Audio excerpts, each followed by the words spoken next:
today we're gonna be working a little bit on the trailer. We haven't had time to get a lot done, but so far I got the tongue removed right here. So we ordered a new one, same length, same width. This is a 3x4, but this is a 3/16. This is about a 16 to an 1/8 thick, and as you can see, it's so thin that I don't know if you will be able to see it. It bent this way and also bent up to the side and up. So this is a mess. So I don't think this is thick enough. This one, it is really thick. As you can see, very thick. So this ain't going nowhere, and very heavy. Also, we got our cable that we're gonna be running from the console to the engine. We got about, made in China, of course. And this is about 15 feet maybe to 20 feet. And where's my box? And in here, we got all the rest. We saw it. Let's see. I bought so many things that I don't even remember. Alright, this is the winch. I think this is about 2,800 to 3,000 pounds, so we're definitely overdoing it. Okay, so this for the chickens. This is the thing that goes here, right here, which I'm still debating if I might just do. I mean, I don't know if I can actually do that. I was thinking of maybe just using this thing here, but as I don't think I'll be able to do that because I don't know. This is weird. I think this goes up. We'll figure it out. But yeah, that's what we got going on. I'm gonna be sanding this and painting it with some metal black paint because this looks awful. But yeah, that's what we got going on. These are the connections for the body switches, and we're gonna be running the body switches now. And then after that, it will be just centering this, which I need some sand blocks, so I don't think that's gonna be happening anytime soon. That's the next step.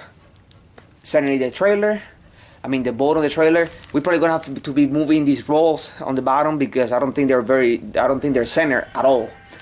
And then after that, this boat is ready for an engine, which I might be going to see one right now. I found one, but it ended up being a 25-inch, and this transom is 20 1/4, and the other engine that we had on, it was a 25-inch, and you weren't even able to trim it down. And over here, as you can see, we have a drop there, and this boat was all the way to the back, and even on that drop, we weren't able to trim it down. So a 25-inch is definitely way too big for this engine, for this boat. Okay, so we are in the middle of building a outboard tent. If you can see, I probably overdid it, but it is what it is, because we went out this morning and we found that. Beautiful 2001 Yamaha 115 20-inch shaft. Extremely happy about it. 125 psi across all four pistons. We plug it up to the battery, fire right up. A little bit on the high RPMs because it doesn't have the throttle or nothing, so the carbs are all open all the way up. But we have to start building the shop crane that is next to the outboard, because this thing is heavy. So we're gonna move this. Over here. Move all this crap out of the way. Get this out of the way because we're done with that. That's gonna stay there, and I might probably put the outboard like over here because that's on wheel. Leave this over here. Put the outboard there. Nice on the no water is gonna get to it. And then once we do that, I'll probably not be able to do it today because that thing is heavy. And this over here is on an incline. It goes up, so I might need an extra hand for that. But I might have somebody coming up tomorrow to help me. I don't know yet, but yeah. And then we can go ahead and maybe start working the trailer. I got a new jack. I got a whatever this thing is called, I don't remember right now.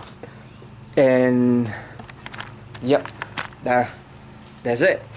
We are 98% there. Then it's gonna be a matter of getting the controller, like the throttle, the key switch, what else, and maybe hopefully we can get our hands in a digital gauge, at least for the RPMs. I don't care about the GPS, the speed, because the GPS will tell you the speed. So if I can get one of the gauges for RPMs and maybe the volts from the engine, that'll be perfect. So that way I don't have to buy 2 engines, because Yamaha gauges, if you don't know, they're very, very expensive. But yeah, that's what we got going on so far. Very happy, and I'll see you on the next clip. Alright guys, so far we have the outboard stand on. We got the crane all assembled. That took like an hour. And look at how this is coming out. I'm gonna be working on this. It's been hard because drilling these holes over here. I got the drill bits. I got the drill bits for metal, but this is 3/16 thick, so it's really hard. I have to be lubricating every 3 seconds because it starts smoking. But other than that, we have that done. Now what I'm gonna do is we're gonna sand this. And actually I was gonna paint it black, but I don't have black rain around, so I'm just gonna use this Ultra Mate, and it says it bonds to wood, metal, and more. So I'm just gonna use this, and that's whatever, because the whole trailer is galvanized except the 2 front from that triangle right there is the only thing that is black, and it looks like shit actually.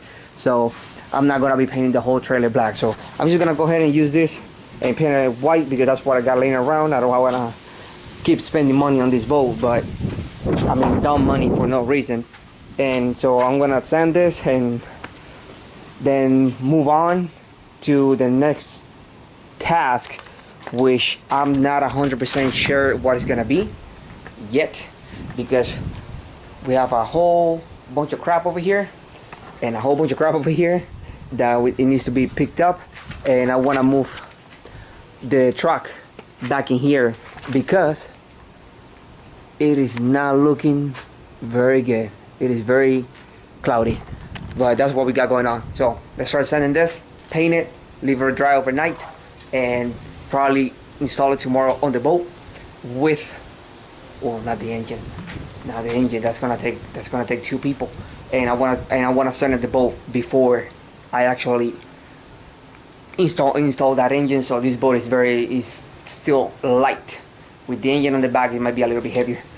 I mean, it will be a little bit heavier. So I'm gonna put you guys over here, and you guys can see how I sand this. I'm sorry that I'm not recording everything that I do. I just wanna show you guys every time that I do something, what I have been doing, because it takes a long time. I don't do this for a living. It's just fun.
how this turns out.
That's drying.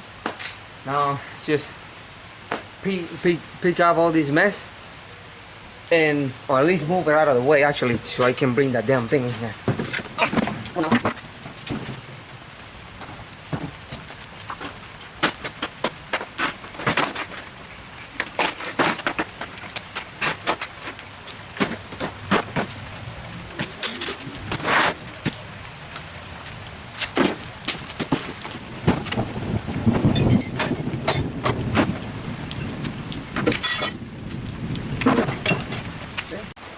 Alright guys, we got the engine back here. But yeah man, very clean. You know, you got this wear here, but also the sticker is gone. So hard to see what year is it, but this is, I don't think it's that old. This might be like a mid-90s or early 2000s.